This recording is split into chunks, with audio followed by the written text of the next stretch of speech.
It'll come. It'll come. But in the meantime, we're still doing the onesie twosies, calling every single fucking store in New England.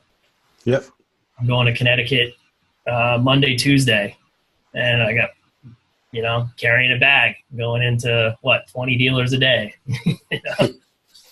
But it's good. It's fun to get back into that though, a little bit. And the hard work will pay off. Oh yeah. Oh yeah. So, how do we want to kick this thing off? It's like, why do you trade it? What's the, maybe go through some of the hardships that we've had with trade-in leads ourselves? I was just going to start off with ask Mike, why the trade appraisal leads suck so much. Yeah. Well, I mean, that's right. the title. So let's get straight to the question. Yeah. All right. I got 4 minutes, 3 minutes. They suck because it sucks especially for a fucking BDC manager because the BDC guy gets a trade-in lead and they're like, oh great, here's a guy that wants a number on his car, but I don't have him landed on a unit. I don't how do I work this? I don't feel like I have a customer. I don't have a customer because I can't work a deal at the desk because the manager's like, show me a customer. What are you talking about? This guy wants us to buy their car? What car are they going to buy from us? Well, yeah, there's a lot of reason behind that. You have programs that you have to fit things into, make sure that you're within advance. And then, you can't figure any of that out until okay, trade's worth this, payoff is this much. All right. I got a selling price of this much. And you also need to know what kind of credit tier you're dealing with. So once you have all those components, then you can start to talk. And that's what the desk manager is always looking for. He wants it all up in a neat little bow, which makes sense. Right. So it does beg the question, why do we even ask for a trade number on the internet? But Right. Because it's a call to action. Yeah, it's a way to reel somebody in. Yeah. Well, and yeah, all really guaranteed trade does when it's not tied to the auction, all it does is it solidifies that relationship. It gets the customer a lot closer to buying a car from you, because if they're, the big thing is you can create an experience that you can't deliver unless you're actually, you can create that experience because you can have the customer, if they take the time to go out and shoot their car in the driveway and send you all the information on the car and you give them a real number. Now, if they say, yeah, okay, or, hey, I was hoping for a little more. Now, at least you could say, well, look, you got to understand, I haven't seen the car, but I'm the guy out of all the people that you've inquired and all the places you've gone to get a range on your car that's giving you a number. So does that work? Is that worth something? Well, let's work a deal. Let's get you landed on a car. Fill out a finance app on our website, and let's start to put the pieces together. All right. Well, I think a lot of dealers should we push this live, by the way? So we got. Yeah, it's about that time. We still got a minute, but yeah.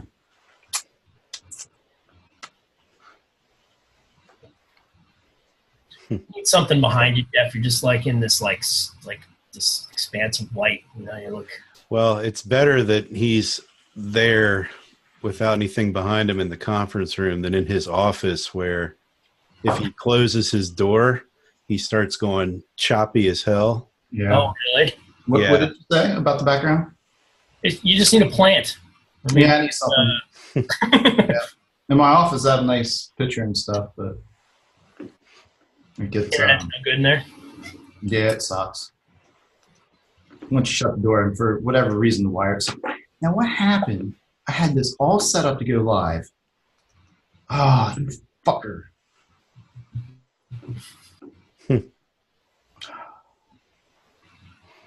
There's issues with this. The button's not highlighted. All right. Get for being prepared. At least I saved everything. All I need to do is copy. Mike, are you in your office? I am. Is it all brick in that building? No. My office just happens to have this one brick wall.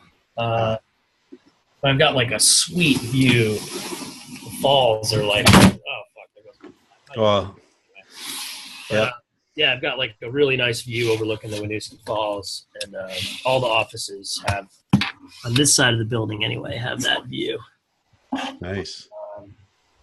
Yeah, man, when you guys start looking at office space, I'd highly recommend checking this place out. It's like reasonable, and it's a really nice building.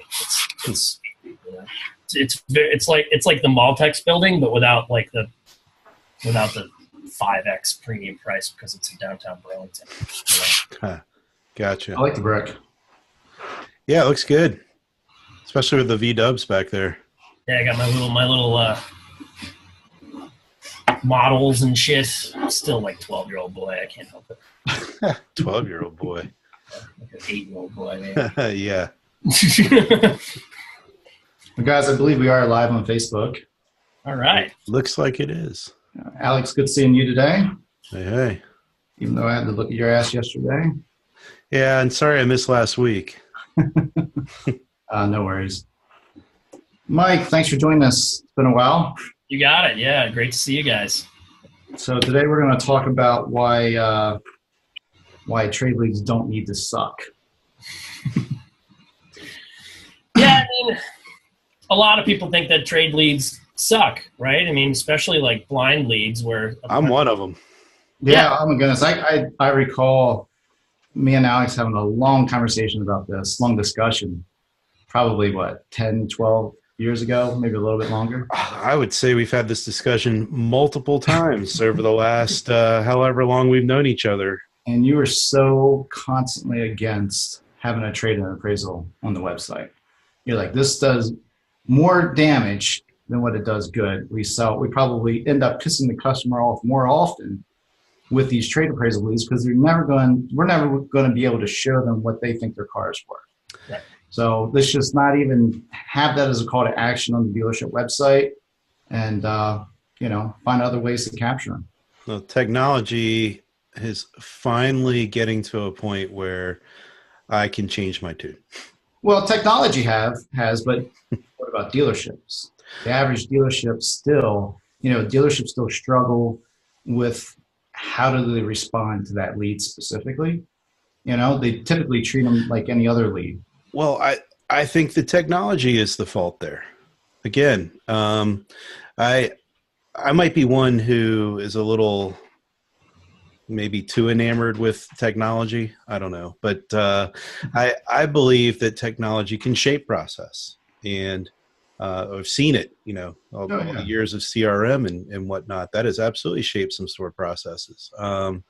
And the website has shaped the process as to how most consumers do come into the store. So, I think there's some examples that technology does shape process, and now we're starting to see digital retailing and new guaranteed trades and things like that are making other corners of the process better. Yeah, it's Mike, true. what are you seeing out there? I mean, why? What would be your response? Why do most dealerships struggle with the trade-in lead? I think a lot of it has to do with it just feels so cold and unworkable because there isn't like the key components to the deal aren't included. Like you don't have them landed on a car, so you don't know where you sit from an incentive standpoint, and you don't have any idea where the customer sits from a credit standpoint. So it could just be a tire kicker or a kid sending a lead. But why does any of that really matter? You know what? It really shouldn't if you've got your tracks down right and you got your response dialed in at the dealership. I think what we're finding is is that the trade-in process can be a lot better. And to Alex's point about technology, you can get the customer a lot closer to closing a deal using technology. So all this guaranteed trade tool that we have and it's cool. What it does is it bridges the gap between the customer's driveway, the car in the customer's driveway, and the dealership to try to get on a little bit closer level ground, So, and you can use it not just as like a trade-in appraisal tool, but it also can be done. It can be done if you had somebody walk in the store on a new car, or, for example, you go into all your no sales that you didn't sell for the last 3 months, fire them off a text link and say, hey, if you capture your car in your driveway right now, we'll give you a real number, and we can you can wake those dead leads that you've been sitting in your CRM for a long time. So I've tried that in the past. I was using a trade tool that would allow the consumer to upload photos. Guess how many did it over a 1 year span? How many? 0. 0. Yeah. Now, did I approach it in that manner? Not exactly. Well, where were you introducing that piece into the process? Was it just a button on your website? It was just part of the trade and appraisal piece. Yeah. So once you click here, you answer the call to action, get your trade value. Then once it put them into that process, they could upload photos. But a lot of times, even with me being on the phone, asking the customer, directing them, hey, visit our website, click on get your trade quote, and be sure to upload your photos. Or I would just send them a direct link to it. Just no one would do it. I think things are definitely changing. I was going to bring this up. We've got an old thread on Dealer Refresh on QR codes. Oh my gosh. And it's probably one of the oldest threads. I think, I forget who started that. Phil, I believe, started that. And it's so funny because last week, within a week, probably within a 7 to 10 day period, out of nowhere, I used a QR code scanner. I scanned 7 QR codes. Whoa. Yeah. You beat my lifetime record. Yeah, seriously. I know. I was like, what's going on? Two of them took me to a review page. 2 of them was to register a new product. I was like, well, that's cool. Just scan it. It took me, because anytime I buy something that's electronic, I always go to the manufacturer page. I register my product. I put it in Evernote. I take a photo of the receipt. I set an alarm. If I buy extended, set the alarm for like 6 months before the extended warranty, is up. That way I can take it back to Best Buy, say it's broke, and get something new. But nice. Okay. It works. But it was just weird. Like, it's like all of a sudden I'm seeing more and more QR codes. Not to hijack the conversation here, but it just my point is things do change, and there's technologies and abilities out there that are old, but for some reason it's like it's like why doesn't something like this catch on right away? This is great. This is fantastic. Such as taking a photo of your car, being able to upload it to the dealership, and getting some type of value for it. So I think you just connected a dot for me. That's what I like to do. Just had a realization. Well, I do use QR codes, so but I only use them at Best Buy. So when I go into Best Buy and I'm shopping using the price shop, presented something that I hadn't researched, I typically pull out my phone, and instead of pulling up the Best Buy app or going to Amazon and whatnot, I just hit the QR code on the shelf next to the product, and then I look at it on the in the Best Buy app. But doing something now gives me a value, and I think that's where QR codes were problematic when we were talking about them all that years ago, is that they were the same as most, say, pay-per-click ads, where you click on it or you snap it and it would take you to a dealer's homepage. It's like I was trying to go from this content area to an exact other content area that continues my journey. Right. So QR codes, they were just a little bit before their time. Now we've figured out, how do we do this? And, that's probably what you guys have figured out is, how do we get the consumer to take a photo of their car, and upload it to, what is it, an app or a website, or how do they get that photo or photos over to the dealership? Yeah, so they go on the dealer's website. They fill out like a basic form, your make, model, here's your contact information, put in your phone number. You're texted a link to an app. Okay. It's a super light application you download. It just takes a second. And then you go through, and very much like a lot capture thing, and we walk you around the car. You can take all the photos that you need to take all the interior pictures that you need to take, do a VIN scan, and any damaged photos. We make sure you call out the damaged photos, trying to get them, to devalue their car on their own a little bit, like we do with the clipboard when we walk around at the store.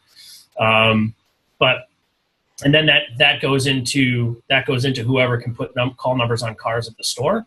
But where it gets kind of interesting is that that's also connected to a wholesaler network. So you take all the phone numbers of Timmy, John, Dick, Harry, and Bob who buy wholesale units from you out the side door, and you throw all their phone numbers in there.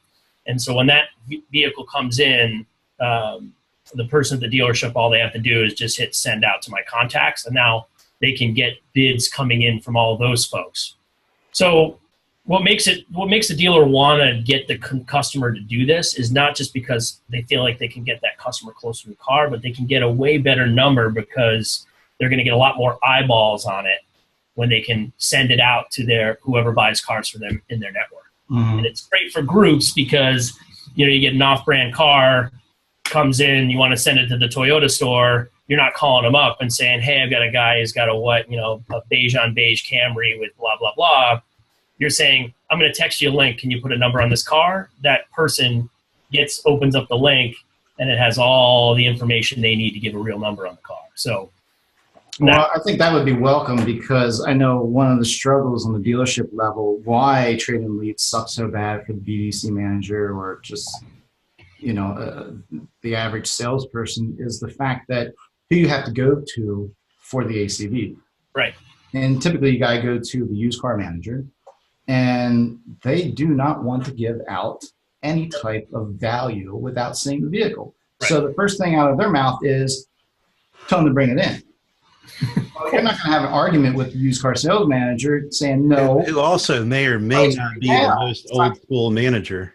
Yeah, but it's not going to happen. So that's why the trade-in lead ends up sucking. But I love the fact that if there's a service out there that as soon as the customer uploaded the information, as soon as you have that information, it would go. I was a big proponent of Tim. Trade-in marketplace, trade-in market value. So what was trade-in market? It's the trade-in marketplace. Yeah, through Cox Auto Trader. I was a big proponent of it. I love that. I sat down with everyone that was behind that, and went through the process and sort of would pick holes in it. And I used it all the time, and it was a great showroom process because once the customer would come in, we would use it on the showroom floor. Yeah. It was a little cumbersome for the consumer that was actually on the dealership website, and because it was I swear it was 20 pages long sometimes. Yeah. But the whole point of it was, as soon as it got through and all that information was in, it was sent out to Manheim Auctions or. Yeah. It would pull like an MMR report on it or something. No, it actually went to a live appraiser, and then they would appraise it and then send the value back, and then the dealership could either say, oh, you know what? I'm not stepping up to the plate. If TIM wants that, they can buy it. Right. The value that they're giving on it. And I think it costs the dealership $75, $100 to have it shipped out. Yeah. But then that was the value you could put it. Or a lot of times the dealership could just either step up to that value and go, look, this is a third-party source of what they're willing to give you cash for it. We had 12.5. They're willing to give you 13. Will 13 work for you if we could get that for you? And it was a great closing. Great for closing. Yeah. It's a nice way to bridge that gap, like I said, because people don't have time anymore. I think that's what a lot of dealerships just forget, is that you get stuck in your bubble at the store and you forget that human beings have super busy lives with kids and their jobs, and they're running around trying to do all these other things, and bring it in is just not a good enough answer anymore. It's not, and I tell you, I have quite a few examples, but every now and then I'll grab a lead that comes in. I'll work it myself just to do it. Yeah. And I typically will grab a trade appraisal because I can put the ACV on it. Right. And it's interesting because every time that I've been able to grab the lead and send that customer an ACV, a trade-in value, I end up getting them into the dealership. Just the fact that I made the process so much easier for them. I mean, you're the only one out there that would actually tell me what my car was worth. And then I always say to them, because they'll come in and go, well, I was hoping to get this for it. Well, we might be able to get you more, but I would need to see the vehicle. Yeah. Just like you want to see my vehicle. Right. You want to come in, you want to test drive my vehicle, make sure it's what you want. Well, we need to do the same thing. this is, this is a preliminary value, as you can see, and of course have some good research to show where you came up with that value. Yeah. But 9 times out of 10, if you got the right word tracks, and I think that's where a lot of dealerships struggle as well, is they don't have the right word tracks on how to deal with the trade-in lead. They end up handling that lead like every other lead. Yep, it's true. They really do. And there's an opportunity. I mean, you just nailed it. There's an opportunity to, like, what's the old adage? Surprise and delight, right? Yeah. I'm going everywhere and everybody's telling me, bring it in, bring it in, bring it in. Well, I'm an hour and a half outside of town and I just can't bring it in. I don't have the time. So what can we do? Well, and a lot of dealerships are afraid, especially with someone that's that far away. Well, they're just going to take your trade number and shop it. That's again, back to the dealership. I don't think people have time to do all that. You're so right, Alex. That is such a fear-based, and irrational response to. Well, the dealership wants control. Yes. So get them into the dealership. Now we have control. We can do what we need to do. Throw their keys on the roof, and. I hope dealerships still don't have to play that game, but. No, they don't. They don't. Hopefully but it's true. We haven't. I haven't seen that done since the 90s. I don't think I've ever seen it done, thankfully, but. Yeah, I'll plead the fifth. It's a fun story to tell, right? You can imagine that it would happen. Well, I think that was some old Joe Verdi trading, if I'm not mistaken. Right. I remember my sales training was VHS tapes of old Joe Verdi recordings. I think he said, well, take the keys, make sure you only get the keys, throw them up on top of the roof or something like that. Oh my God! Why am I watching videos that are 20 years old to learn how to sell cars? Right.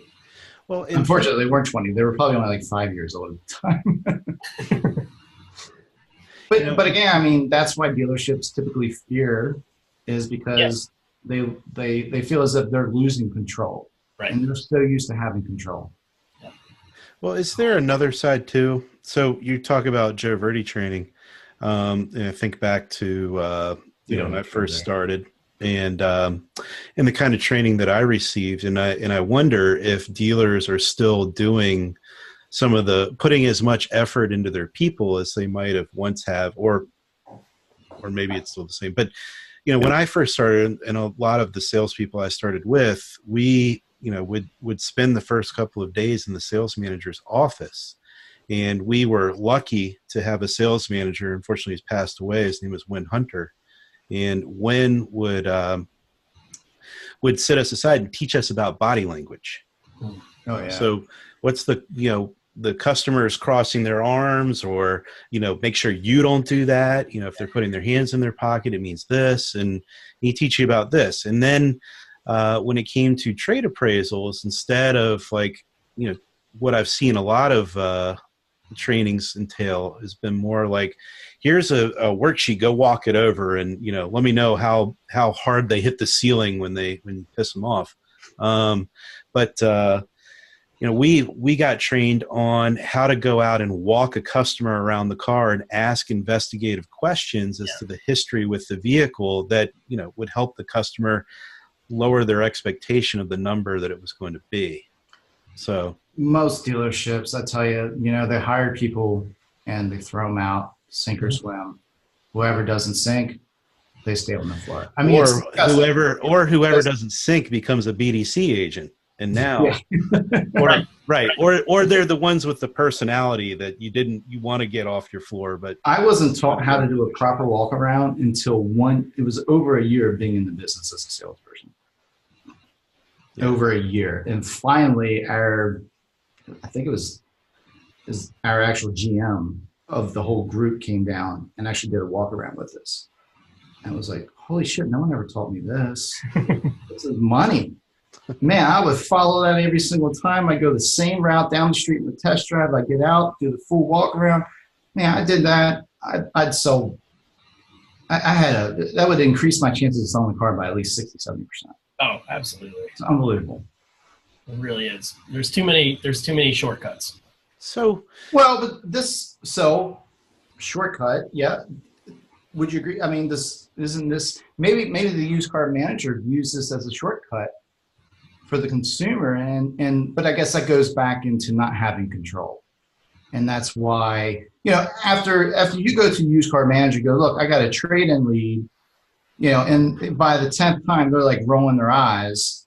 You're like, as a salesperson, you're like, I'm not dealing with that shit. I'll just answer this lead however, or I'll just let the auto response handle it. And we've got something set up in the CRM. On day 2, it sends them an email. So I'll just let it ride and see what happens. I guarantee you that happens more often than not. Yeah, and what's going to happen is nothing. You won't get anywhere. Yeah, of course not.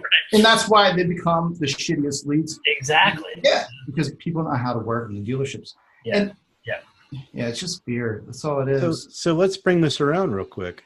So I think if I can assume, maybe we're saying that a lot of the people who are answering leads haven't been through the kind of training that would teach them how to handle a trade-in on the floor itself. Mm-hmm.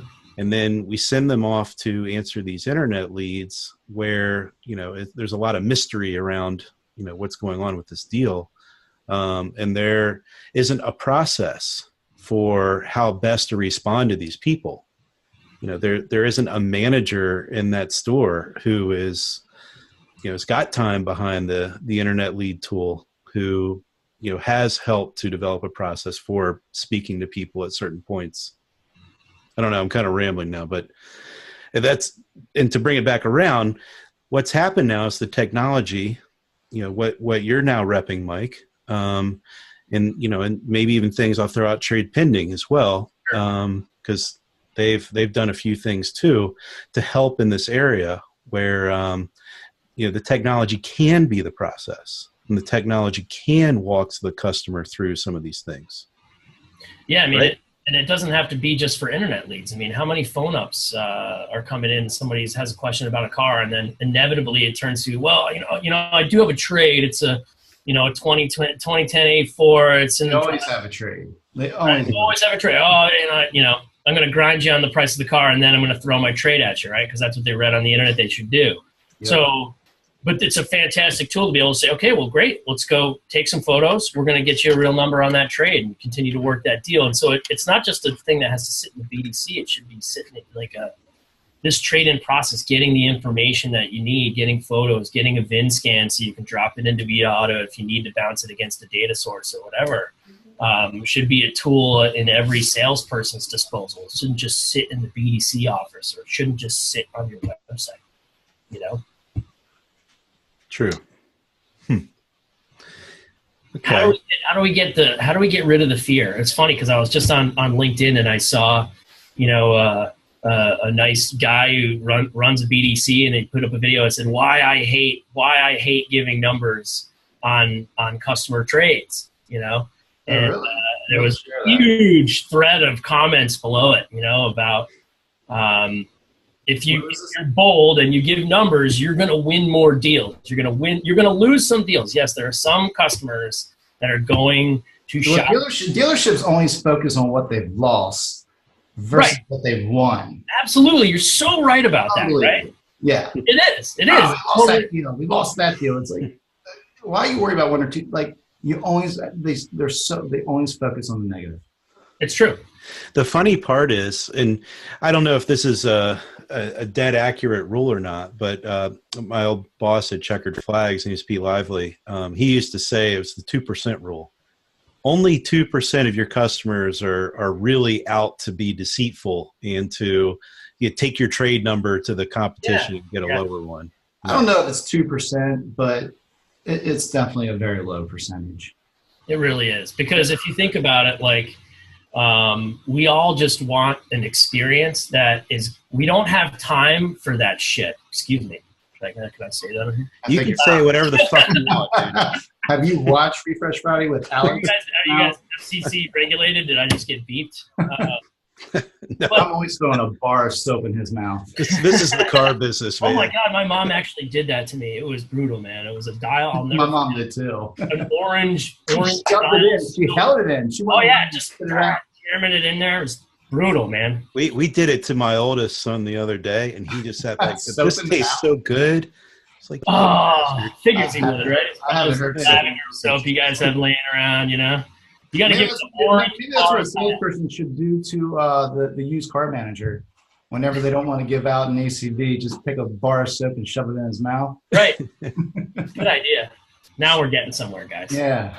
Some real action. You can throw the bar of soap in a sock and beat him with it. Yeah. But it's funny because it's not so much about technology as it is about just the understanding of what putting yourself in the customer's shoes and how can I create an experience for this customer that there's going to be some of those folks that are going to take your number, they're going to shop it, right? But for the 90%, let's say, that they just want to be treated fairly and they don't have time for any BS. So if you're the dealer that is actually giving me answers that are helping me move down the path, you're going to get my business. Like that's it, you know? Speaking of moving down the path, Greg's got a great, I guess, sort of a question statement. He says the service drive is the best place to generate new activity with an appraisal and test drive. I totally agree with that. Service customers have over an 80% show rate. What are you seeing from your stats? Does it make sense to place the trade appraisal or have some type of dedicated person in the service lane to do trade appraisals? Wow, that's a great idea. I think he's absolutely dead on with that. It makes a lot of sense. It's a fantastic time. You got the car, you're in a warm environment. A lot of these guys now, they've got a service drive that's like the best. Well, especially with the trade equity piece. Yeah, for sure. That's where it's really, that way which vehicles that you can actually appraise, and you've got, that increases your chances of getting that customer into the showroom by who knows how much percentage. For sure. It's a really great point. There's this disconnect between the front and the back of the house too, and it seems always has been. Yeah. It's sad. That's a great idea. If you got if you got a proactive service writer, and maybe that all just comes down to spiffs, right? Hey, it's always about the pay plan. Cars, it's all about incentives, right? I mean, you're going to shoot some photos of your car, and are you okay with me getting you a number on your car? Aren't you interested in what it's worth? It's always about the pay plan if you don't have the right leadership. Right. That's true. No, it's absolutely true. If you have poor leadership, it comes down to the pay plan. Yeah. If you have great leadership, people feel excited. They feel good to be doing what they're doing. The pay plan's important, no doubt. But, if it's a matter of pennies or dollars, I'd take great management over, a few more dollars at the end of the month. Right. Because with great management, great leadership, you're going to make more money anyways. I think you're totally right. I mean, I think there's so many folks in stores right now that don't really understand the holistic picture of how the dealer actually works and makes money. And maybe if they did, they'd be much more apt to help their peers in the front of the house or in the back of the house or in the F&I. Mike, it's funny you say that. I mean, I grew up in a car dealership in family. And I didn't really know how the dealership worked until I left. It's just, right. And I still make discoveries today on certain areas of the process and the financial statements that I didn't fully get when I was just concentrated on selling cars. It's funny. There's a lot of corporations that do job rotation. And I think the dealership would be a really great place to start that. If you can pull that through. I know Jeff's like, oh my God, what the Yeah.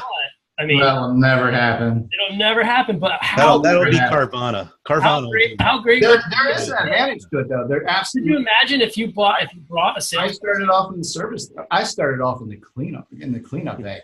And then from there went to service. Did warranty admin, worked on the whole fixed op side, almost through every department. Helped out a lot with parts. I did parts too, come to think of it. Yeah, and then got into the sales side. Yeah, and two different mentalities there. But knowing how the service department works and the mentality of the people there is vitally important for a salesperson to know. Well, it's certainly important for the GM to know because he's got to get cars recon. He's got to get cars set up, front line ready, and all kinds of stuff like that. And he knows having that relationship is great. But the sales people don't necessarily feel that. They're not seeing potentially maybe the opportunities that that are sitting right there in the back of the house for them to generate sales opportunities. And if everybody is on the same page through a great leader, to your point, that can get the entire dealership together and say, here's how this whole thing works. Let me draw it out for you, right? Let's talk about how the money comes in, where it goes out, and let's talk about how we can be more efficient. And if there's some sort of pay plan on top of that, that gets everybody excited about the bottom line other than just the GM and the dealer principals, I think it could be a huge win. Huge win. Now we're on a whole totally different subject, but an interesting one. Well, I would offer a sort of a devil's advocate view here. You know, when you're selling cars and you have a few good months, and then all of a sudden you start to have some really crappy months, and it doesn't necessarily have to be cars; it could be selling anything. Right. And then what's the best thing you need to do in order to get back to having good months again?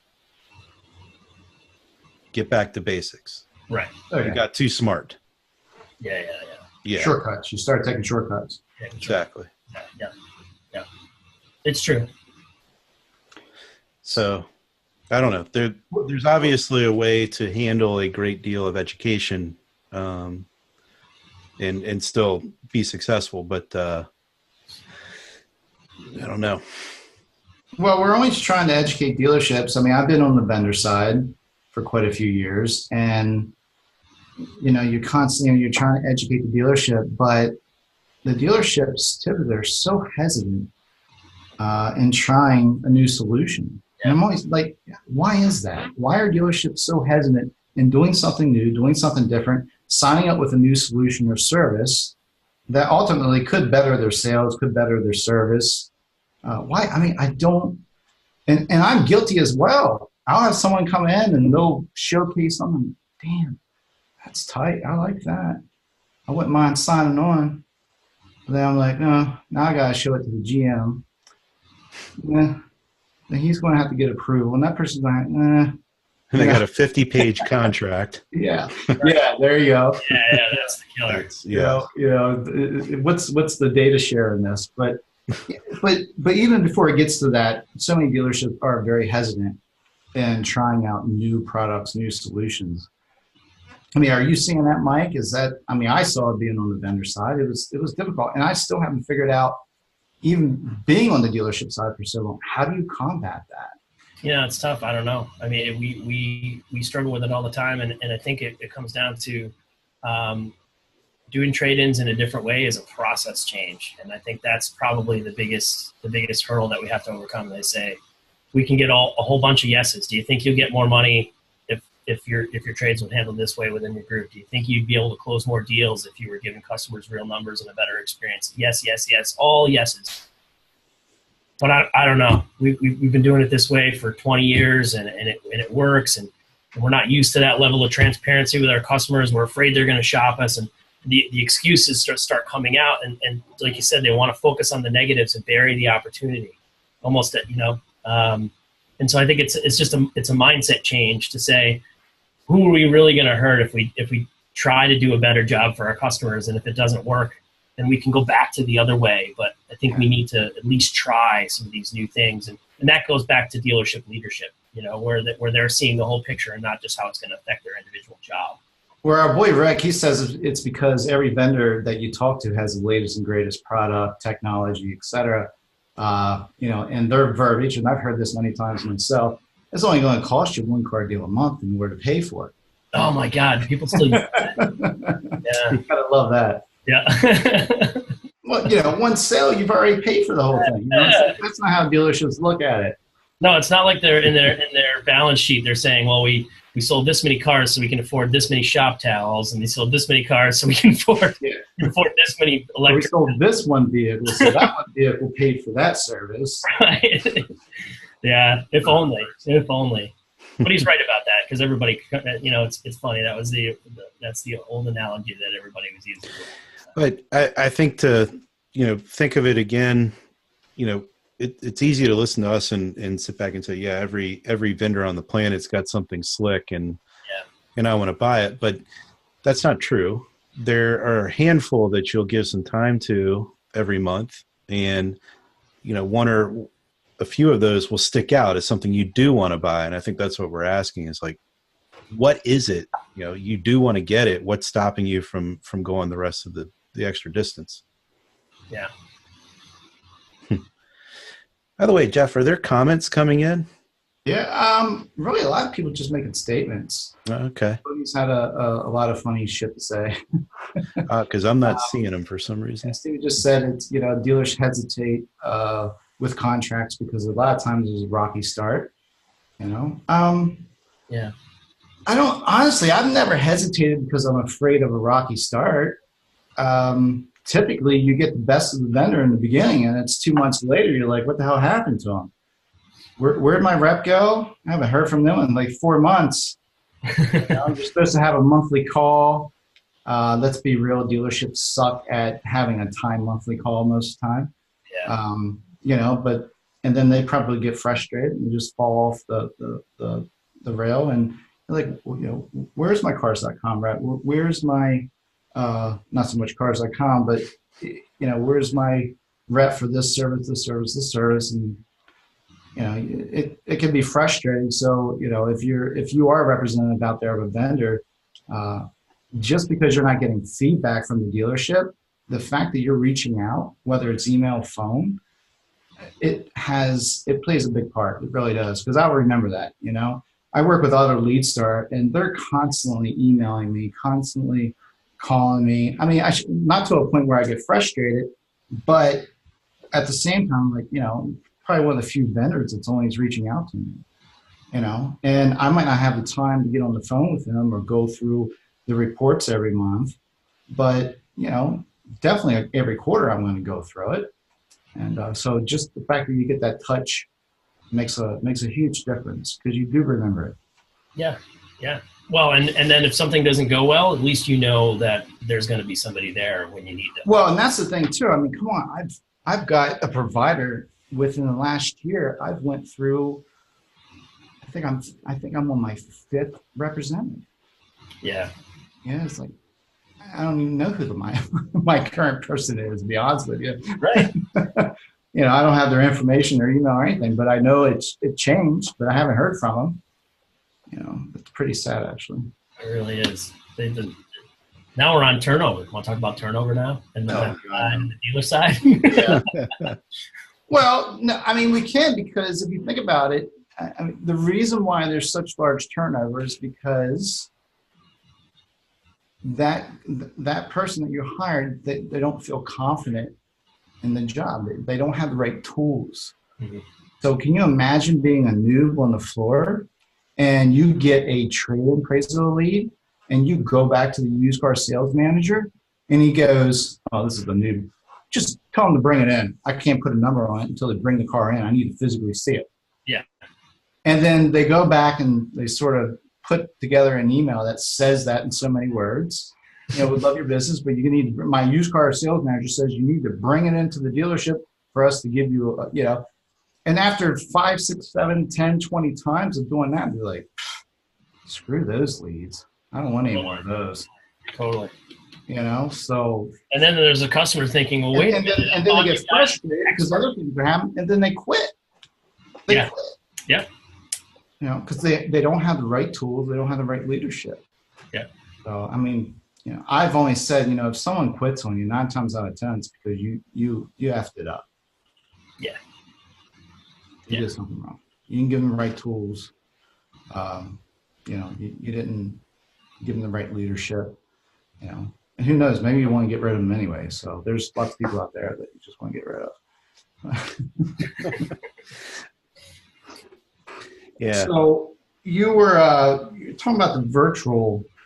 We sort of started off with the whole virtual trade, and eBlock has something, I guess, that the consumer can do this whole virtual trade. And I was reading one of your articles because you're like, have some type, you can use it in a marketing piece where you can say, hey, come to a website, upload all your vehicle information, and we'll give you a value. Like, it sounded like a good idea, but if you maybe elaborate on that a little bit more. I wasn't quite sure after reading the article what a dealership or how would they execute. Yeah, so I guess what I'm trying to get at is there's the ability using technology to have virtual trade events, virtual trade appraisal events, right?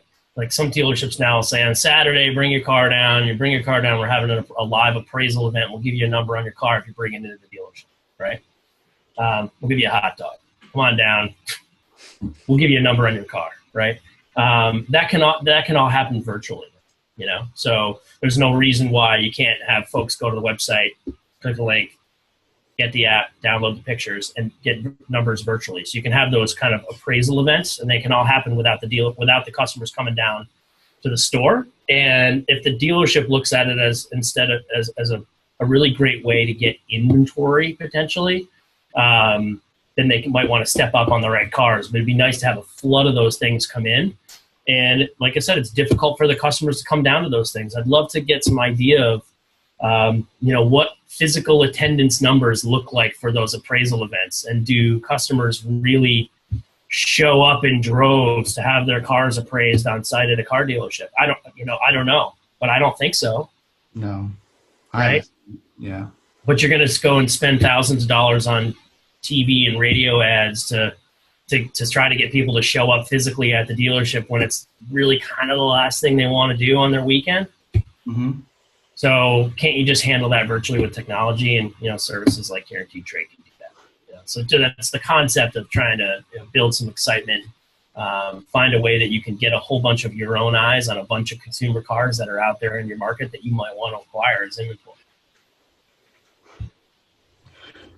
Yeah, I guess maybe it's just a verbiage on what you use within the marketing scheme. I don't know. Yeah. I don't know. So, for example, eBlock was originally a Canadian company, right? And in Canada, what happens every day at dealerships, and if they're on eBlock, which is our auction platform, customer comes into the showroom and they say, I want a number on my car, or I'm working a deal, and they're trying to work the trade. They throw it up as a live appraisal on eBlock, and there'll be 1,000 dealers that can throw a number on that car. And they'll show the customer the screen. Here you go. Here's what your car's worth. It's a packable number, right? So, but you pack it, you show the customer transparency, and you can say, this is the real number. These are all wholesalers that are logged into our system, and this is the number they're willing to pay for this car, right? Yeah. And they're doing that in building that trust and transparency with the customer. And we don't do that very often down here. It just really doesn't happen. It's a walled garden. We kind of, I'm just going to go back and forth to the desk 15 times, and you're just going to have to bear with me while I get this done for you, okay? Yeah. As opposed to, let's sit down and let's see what the market bears. So, Mike, how much is eBlock in the United States? How much is it? Yeah, you have a price on that thing right now? Well, right now, it's free. Which is a really good price. I mean, free is pretty good. We're offering, no selfies and, thousands of dollars in buyer credits to get eBlock off the ground. It's absolutely rushing in Canada right now. Crushing. We're putting physical auctions out of business in two provinces in Canada right now. So yeah. If somebody was interested in eBlock, they could go to Dealer Refresh in the forums, check out the Deals for Dealers section, and could get to you that way. Or is there another way they could catch you? Yeah, they could just hit us up on eBlock.com too, and if they say, I want to be an eBlock dealer, and those will I thought it was .ca. Well, it redirects to a .ca right now. Thanks for pointing that out. But it's .ca. Yeah, .ca. 100%. 100%. So that's nice little promo there. What about? We have a lot of discussions. We just did not too long ago with Brian Pash. We had in Cliff Banks, and we were just talking about digital retailing. Yeah. And I know from my own experience that you get a customer into the digital retailing shopping cart or buy it now shopping cart on the dealership website. A lot of times, if we look statistically, the drop-off point is the trade appraisal. Sure. It's because, again, that's where it all falls apart, because it's that one piece that the dealership still thinks they have control of. Yep. And that's a lot of times that's why the whole shopping cart piece doesn't work. I shouldn't say it's not why it doesn't work. It works in many different facets, but it's typically where the largest drop-off point is, if you look at it. So what do you, from a technology standpoint, what are you doing to sort of combat that? How does your piece fit into that, or any trade appraisal piece? Or how should the dealership approach that if they do have a digital retailing and, they see statistically most of their customers dropping off at the trade-in? I think it's about messaging within the tool. I mean, I feel like if the technology is available for the customer to, like a chat, like to take the steps necessary in order to get a real number and get the deal done, then they need to be able to work through that process with the customer. But I can totally understand falling off right there, right? Well, it makes complete sense because I also think it could be a great entry point. Sure. Drop them into the shopping cart because they have asked for a trade appraisal, rather than sending them an email with the value of the trade appraisal. Click here for your trade appraisal number. They click on that, puts them into the shopping cart. Next step, choose your, maybe all of a sudden the steps sort of reverse to get them back to square one, and then keep on going. Yeah. I haven't seen anyone do anything like that yet. No. It's a neat way to start it, right? But you still have to you got to give them that number, and if that's what all they were there for, there's risk there. But also, you take that number, even if God forbid you ranged it, now you can go back into inventory and say, here's where you're going to land, depending on this range that we've given you. But everybody's sick of the range. Everybody's getting ranged to death. Oh, I hate range numbers. I mean, you may as well, because the range is like $2,000 or $3,000. Right. Well, if you're lucky, it's that slim. Yeah. Really, and Alex, that goes back to what you were saying in the very beginning, where you and I would have discussions on why you hate the trade-in lead. And it's because a lot of times, especially back then, the trade-in services would give such a wide difference between what the car is worth, between 10 and 18. As a consumer, I'm going to be like, what? Screw this shit. Yeah. And then because you've got that on your dealership website, now are they looking at the dealership as providing that service? Well, so the other side of the coin I'm not going back there. I'm not even going to go to that dealership. I'm not going to call them. I'm not going to walk onto the showroom floor. Well, in a spread of 10 to 18,000, what number is the customer on every single time? 18. And what number is the car really worth? 55. Right. Yeah, that's right. That was another reason why I hated the trade-in leads. Well, and so again, back then we didn't have the technology to look at market data the way we need to. I know Bryce over there with Trade Pending, their piece goes on and looks at what is that current market doing, what's going for auction, what's being sold at the dealership. So, the value of that particular vehicle can fluctuate between region to region. Well, they go a little further. I'm a huge fan. Like, my two favorite solutions is what Mike has and Trade Pending. And Trade Pending is very different than what Mike is doing. Mike's getting you an actual number. Trade Pending is going to give you a range. However, they're also going to educate you a bit, so you can see in the marketplace currently what's there and what you're being stacked up against.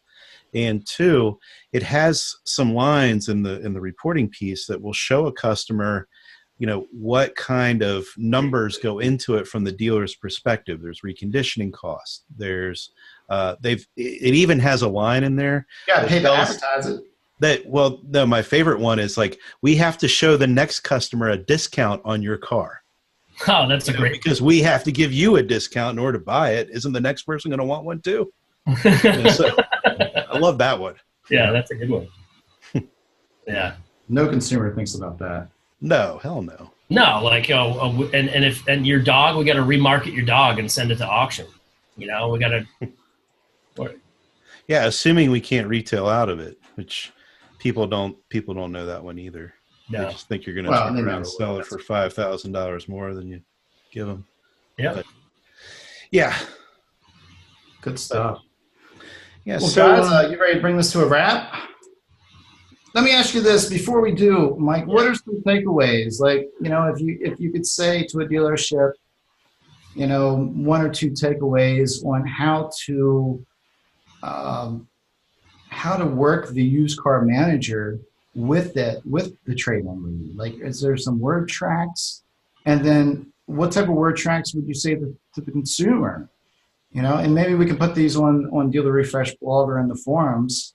But if you've got any like advice or word tracks, no matter what service you're using, whether it's eBlock, trade pending, NADA, whatever, how does the salesperson, what type of word tracks and how do they present it to the used car manager to lessen the frustration?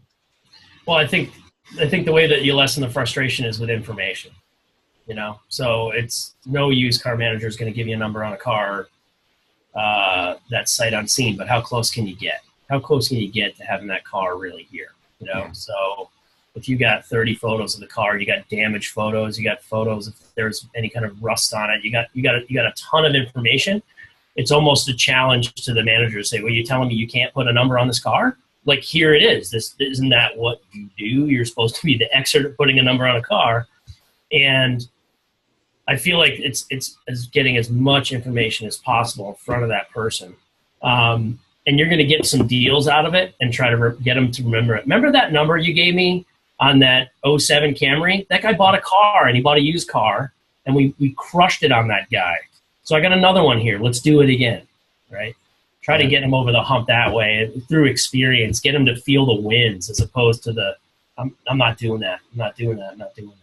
That's another one where I see technology being a big assistant, not in anything that your tool is doing, though, Mike, but there's some missed opportunities in the vAuto type tools. AAX was one, if you'll recall, that used to look at your historical sales with a vehicle before you traded it.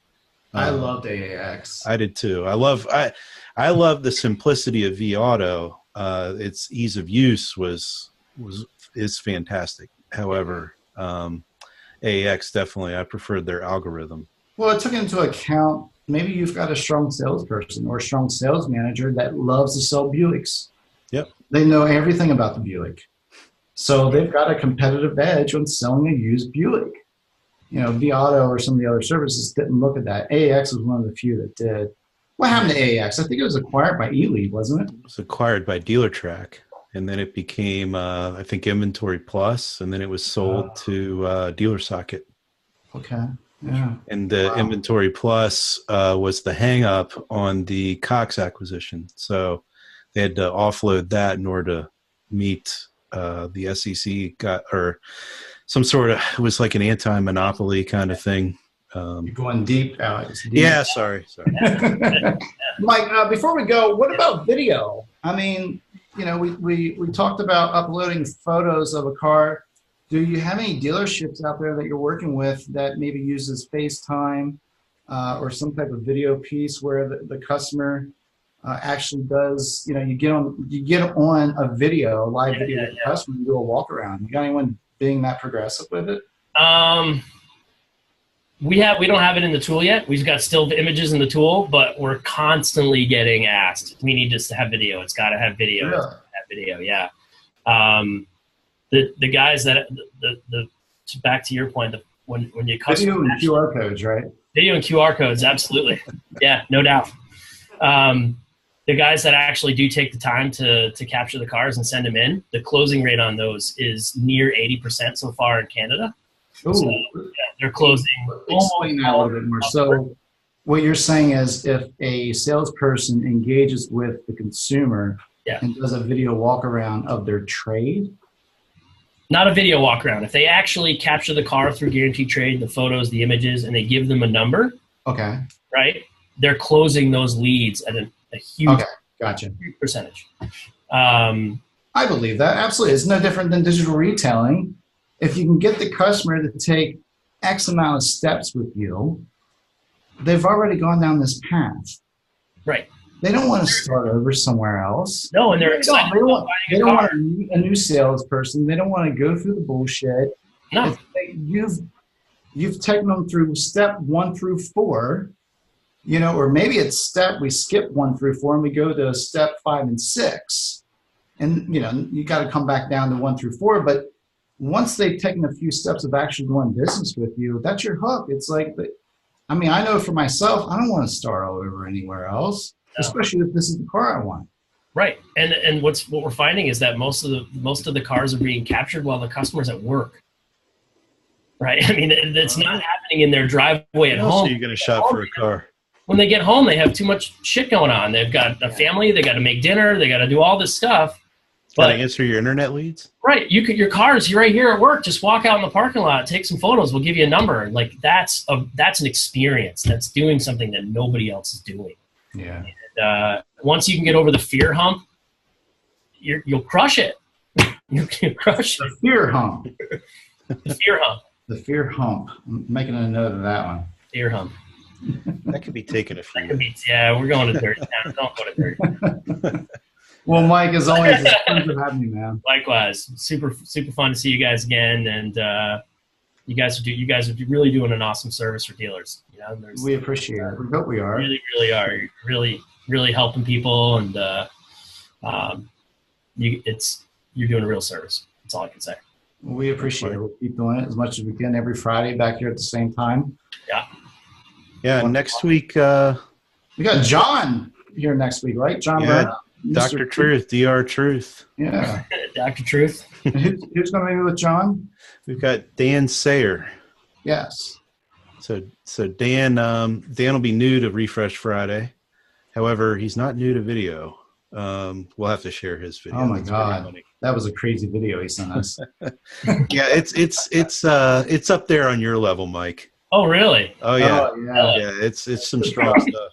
What dealer group is he with? Oh shit, I don't have that written down. All right, I don't know, but we are talking about the value of VDP views.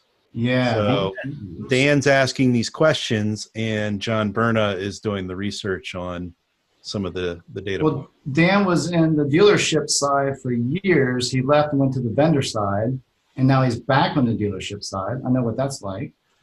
And now he's, his biggest question was, does the VDP views, is this still an accurate measurement? Does it really have an impact? Is it an important thing that I need to measure? So he proposed that question on the forums, and it's been some great feedback. Cool. So we was like, oh, let's turn this into a Refresh Friday for next week. So nice. Well, enjoy that one, guys. That'll be a good one. Yeah. Be sure to join us, Mike. All right, will do. Have a fantastic happy hour. Get out of the store, Jeff. Alex. Yeah, okay. Yeah, it's kind of like reporting time, right? Yeah, I'll sneak out. I'm actually thankful for all who tuned in today in the midst of month-end mayhem. Yeah, that's true. We're still wrapping up reports and everything here. That's right. It is October 33rd. All right, Mike. Once again, thank you so much. Everybody will be back here next week, 1 o'clock. Take care. See ya. Thanks.